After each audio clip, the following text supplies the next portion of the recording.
Good afternoon, and welcome to Star Opinion Live with the KC Star Editorial Board. I'm your host, Toriano Porter. Today I'm joined by colleague Michael Ryan. At the turn of the century, the University of Missouri struck gold with the hire of then Toledo football coach Gary Pinkel. Coming from a smaller conference into the Big 12, the hire was met with much skepticism and doubt. After twice leading his team to the brink of playing for a national championship, Coach Pinkel was able to quiet the critics and naysayers who said Missouri could not win on a national level.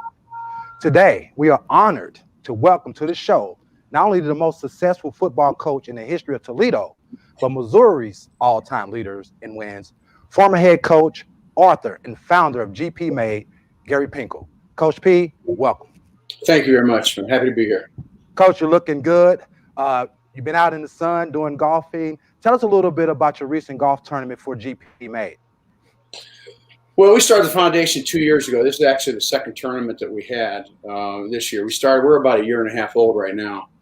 Last year, we raised a little over $100,000. This year, I think in our golf tournament a week ago, we raised over $120,000. But how this whole thing started was my wife a couple years ago, year and a half ago, said, "Hey, what are you okay?" You know, kind of, maybe a grumping around. I'm not sure what I was. Right. And I said, "Yeah." She goes, "I said, I really miss my players. You know, seeing them every day, helping them, hugging them, you know, scolding them. You know, like a parent. But we had a responsibility, a big responsibility in our football program to teach values and help our young men become better young men. Winning games is you got to be able to do it, win enough games to do it. But that's what we did. So I really did miss that. And people ask me all the time, what do you miss the most? I miss game day. I miss that 4.5 hours I was on the sideline in front of 85,000 people, national TV. I miss that, but I really miss my players. And so she said, "Why don't you start a foundation to help kids?" And so the more we talked about it, the more excited I got about it. And for me, it's really significant. And that's what we did. The foundation has 3 pillars. One of the pillars is kids with physical challenges, and it's based kind of off of me. I had a brother and sister that went into wheelchairs when they were in adolescence. They had a disease called hereditary spastic paraplegia. So I grew up in a special needs home. And that's had a big impact on my life. We have also kids that have lymphoma or leukemia, and we in the Lymphoma Leukemia Society about 2 months ago we had a big telethon thing, and we raised I think almost $500 million, and that was in Kansas City. So that was fun. So I was being a part of that, and it was all to help children. So that was really awesome for me. And then the third component is one that helped kids they just grow up in very challenging lives. I've been in homes all over the country, every major city. I've been in homes that kids, have really, really difficult family homes. And so those are the 3 pillars that I want to help kids. And certainly scholarship in that area is hugely important. But there's other things we're doing also. Coach, could you update us on your own health, if you don't mind? Yeah, I'm doing fine. There's 99 types of lymphoma. The type that I have will always stay. I have it. I'm doing okay with it right now. There's not a whole lot of growth. I really try to take care of myself, and because being healthy and certainly, battling, cancer is hugely important. But I'm doing okay. I always say there's a lot of people out there, a lot worse cancers than Gary Pinkel, and prayers to all of them, and everybody's touched by it, and so on. But I've been blessed. And when I retired, I just signed a 6-year contract. Yeah. When I get lymphoma. Yeah. And when I retired, my whole thing, what it was all about was it was about time. That was my decision based on it. And how am I going to spend my time? I don't know if I'm going to be around here 5, 10, 15 years. I still don't. I mean, we made it 6. But the point is, I don't know what's going to happen. And I did not want to regret that I used my time the wrong way. Because the hours that you put in coaching, and I loved coaching, were staggering. And I didn't really realize it until I quit coaching. It was incredible. Yeah. And so for me, that's time-wise was I did it for that reason and never regret it at all. Right. And Coach, one of the things about your program that I always admired was your ability to lead young men. Mm-hmm. You have a team of players who are out here coaching. They're doing great things in the community. They're fathers now. They're husbands now. Back in 2015, your leaders on your team came to you talking about civil unrest on campus, Mm-hmm. a player boycott. You took a lot of heat from that. Mm-hmm. But 5 years since your players threatened to boycott, what have you learned about race relations in Missouri and the United States? Well, that's a big question. And when that happened to us, the leaders of my team came to me and talked to me about it, and they wanted to demonstrate, number one. And I said, you certainly have the right to do that. And that's important. That's important. I also told them it's important to don't break the law, be legal. Mm-hmm. The greatest things about our democracy is the right to speak up and demonstrate. That's hugely that's who we are. But nobody has a right to break the law. So that's kind of what I told my players. And so I encouraged them to demonstrate if they want to. Then they came to me and said they would like to boycott the game.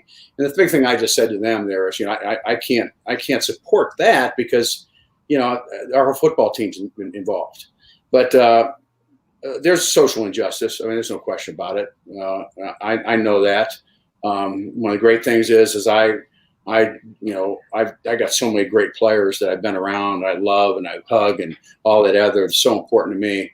Hopefully, changes are going to be made. And I think it's the frustrating thing, and I know that's the frustration that's going around the country is this just keeps happening, and it's happening, and it's happening, and we need to make changes, and we need to make it better, and hopefully things positively will come out of this to make a difference. Coach, what do you think the events of 2020 should tell people about kneeling during the national anthem? And do you think it should change how people look at it? And associated with that, how would you handle it if you were still on the sidelines?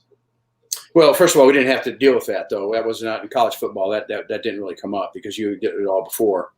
I think, I've talked to a bunch of my players recently about that. And, their thing is, this has nothing to do with not supporting those people that died for the flag and all that other thing. This is about racial injustice. That's what this is about. And it's bringing awareness to that. And I said, I understand that. Okay. Certainly I understand that.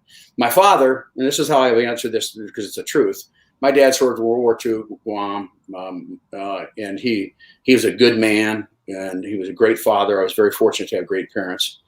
And if he was here and I told him this was going to happen, he would struggle with it just because he fought for that flag. That's his perspective. And some people have that, and so everybody's got to deal with that their own way at the end of the day. But certainly the people that are doing that and doing it for the reasons just strictly based on social injustice, and we got to make changes and we got to do the right thing. I think it certainly understanding. All right. Speaking of 2020, Coach, we're in unprecedented times here, and recently the SEC became one of the first major conferences to announce they're going to continue to play they're going to try to plan on playing. As a coach, we're going to put your head coach hat back on. How would you prepare for a season in the middle of a pandemic? Well, first of all, Toriano, I'm glad I'm not coaching anymore because I don't have to do all this stuff.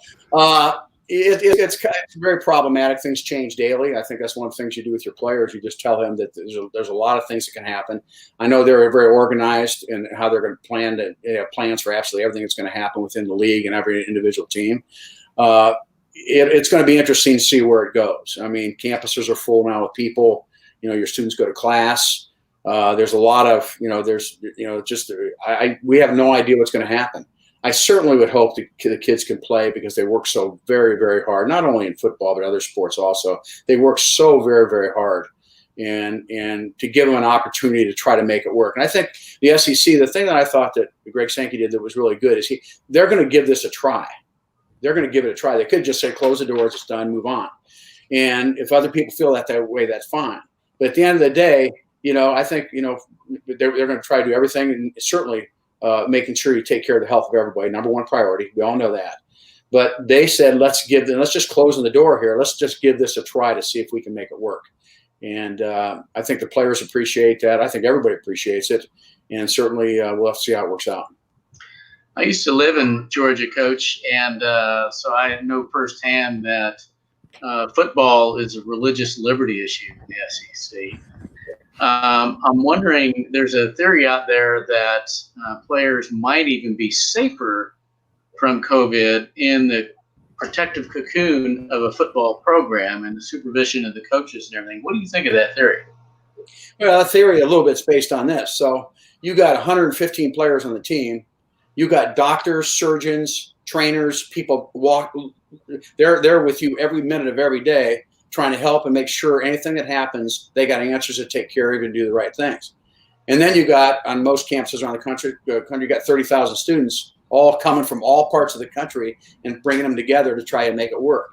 My thing on this, and I'm not an expert at this in any way too, but we also know, we've seen the hospitalization rate and the death rate for kids, younger people, is without existing conditions is remarkably minimal. Some people say, what I've read something is you have a better chance of getting the flu or dying from the flu or being hospitalized for the flu.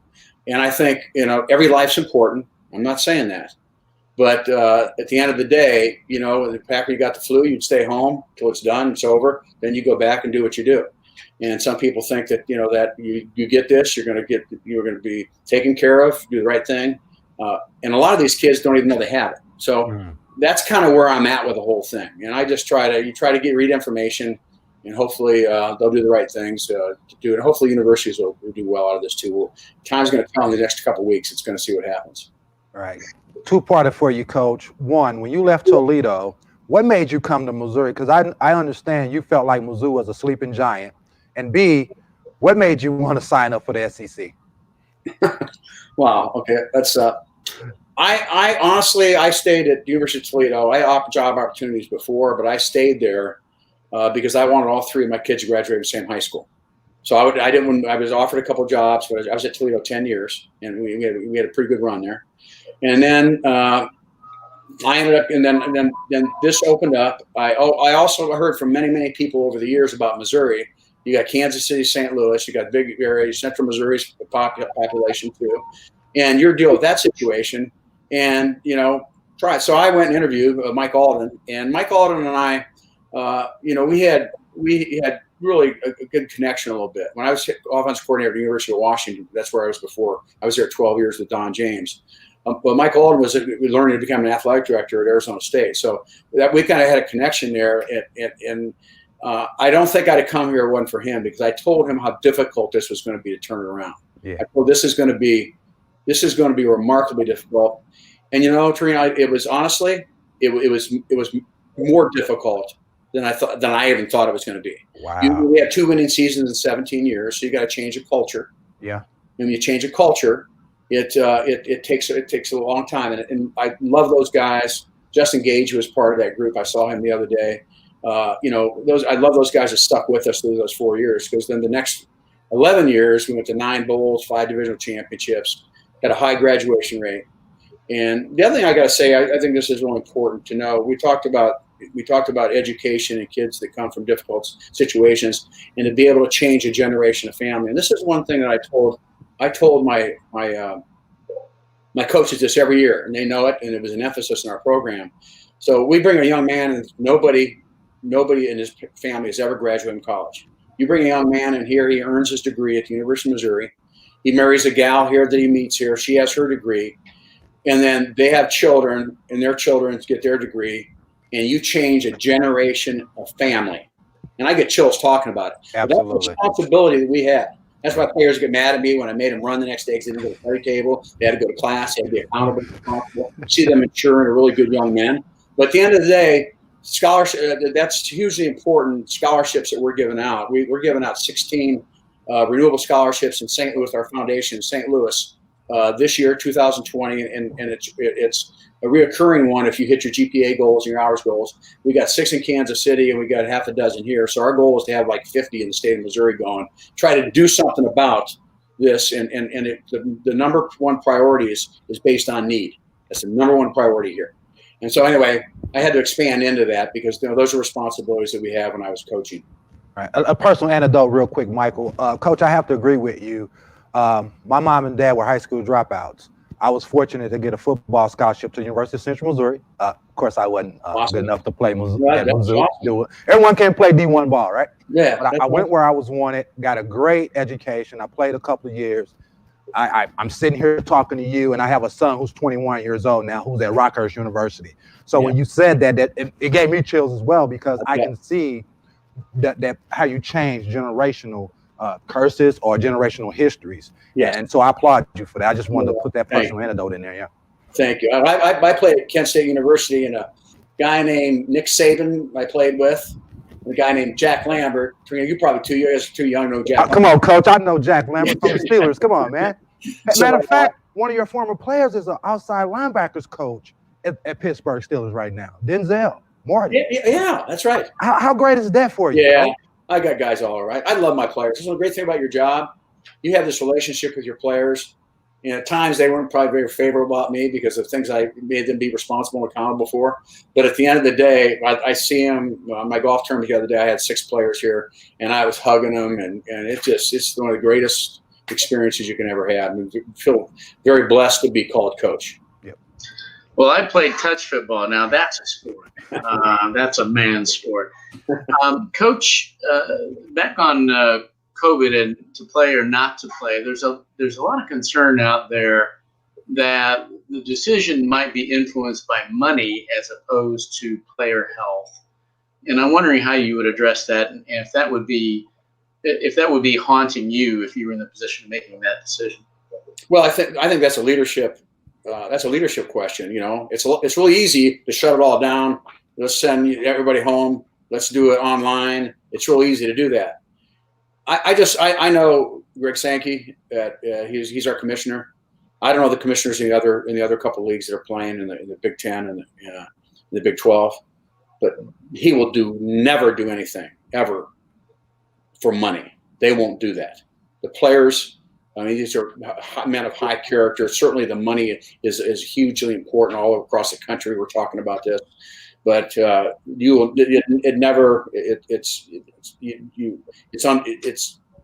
will. And I don't even know really how to say this. I can't say it as I don't know the right words to say it. But that will never put those kids in a situation where they won't be watched and taken care of. Yeah, another person the other day, Coach. Back in the day when we got in trouble with Central Missouri, we had to run a mule reminder, which basically you get up at 5 in the morning, at 6 a.m., you run from 6 to 7 a.m. It's one of the worst things that ever happened to me as a ball player. My coach, I was 18 years old. I didn't understand anything he was trying to tell me discipline-wise. Couldn't stand him. 28 years later, my head coach, Terry Nolan, is one of my great friends, and a defensive coordinator, Jeff Floyd, who recruited me, is one of my great friends. And I think that's what it's all about. Yeah. You know, we had certain disciplines. Player knew it, and what it was to teach everybody accountability. You know, you got to be accountable. You know, and that applies to every part of your life, whether it's academics, whether socially, whatever it is. And that was a big. Values were, like I said before, were really important in our football program, and it was so much more than just trying to win football games. Okay, and then you forgot to answer my question about what made you guys sign up for the SEC, big boy football, as they call it. I forgot that one. Okay, the SEC, SEC there's no league like the SEC. It's incredible. I think we had things that were going on that Oklahoma State might leak into the Pac-10 at the time, I believe it was, and things that were just kind of out there, and then we got an offer, and I think just because we weren't sure what Big 12 was going to happen, what was going to happen with it, we jumped. It's the toughest league in football. All the leagues are tough. It's there's no league like it, and some people would say, you're better off in the Big 12. Maybe, for coaches' security, you might be better off in the Big 12, but we're proud to be in the SEC. Absolutely. Coach, I grew up in Kansas City and came of age at a time when the Chiefs were in 2 different Super Bowls. And then my dad had season tickets for a while. I'm wondering where you came by your love of football. And the second part of my question is, how do you explain the love for football to somebody who just doesn't get it? Yeah. My love for football is I've been playing since I've been 7 years old, Pee Wee football in Akron, Ohio. The NFL Hall of Fame is in Canton, which was 25 minutes from my house. When they actually put it up when I was probably in high school when they did it. One of the things I talk about was what really is interesting. My dad worked for General Tire Rubber Company, made tires. All tires at that time were made in Akron, Ohio. And the Browns, the Cleveland Browns were playing. They were playing, I believe, the Indianapolis Colts. At the time, they were Baltimore Colts. They were playing the championship game, and so they were. It was. I think the winner of that went to the Super Bowl.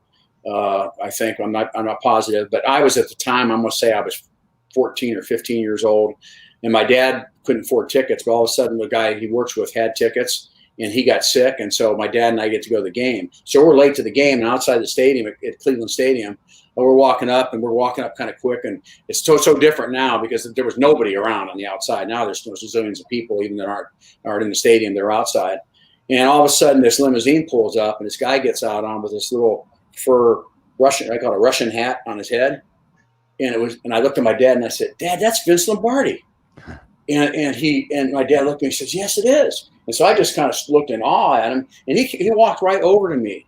And he put his arm around me. He said, "You play football, son?" I said, "Yeah."